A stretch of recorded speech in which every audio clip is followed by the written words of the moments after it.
थिन्नर प्राशन केलेल्या रुग्णाला तपासण्यासाठी आलेल्या निवासी महिला डॉक्टरचा विनयभंग झाल्याचा प्रकार सिव्हिल रुग्णालयात घडला आहे। दुसऱ्या रुग्णाचा केस पेपर डॉक्टर पाहत होत्या त्यावेळी जवळ थांबलेल्या रुग्णानं डॉक्टरच्या मांडीला स्पर्श केला। त्याच्या विरुद्ध सदर बाजार पोलिसात विनयभंगाचा गुन्हा दाखल झाला आहे। न्यायालयानं त्याला 14 दिवसांची न्यायालयीन कोठडी ठोठावली आहे। पुष्पक तिप्पण्णा तळभंडारे, वय वर्ष 28, राहणार अशोकनगर, भगतसिंग मार्केट, सोलापूर असं त्या संशयिताचं नाव आहे। 1 नोव्हेंबर रोजी रात्री 12:30च्या सुमारास एका डॉक्टरनं रुग्णावरील उपचारासाठी निवासी महिला डॉक्टरला कॉल करून बोलावले।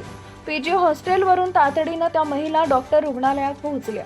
थिन्नर प्राशन केलेल्या रुग्णाचं केस पेपर डॉक्टर पाहत होत्या। शेजारी उभारलेल्या व्यक्तीनं डॉक्टरच्या मांडीला स्पर्श केला आणि बाजूला उभारून वाईट नजरेनं एकटक पाहू लागला। घाबरलेल्या महिला डॉक्टरनं तेथील सिक्युरिटी कर्मचाऱ्यास बोलवले आणि हकीकत सांगितली। त्यानंतर त्याला पोलिसांच्या ताब्यात देण्यात आले। सध्या तो न्यायालयीन कोठडीत आहे। पोलीस उपनिरीक्षक प्रवीण पारडे तपास करत आहेत।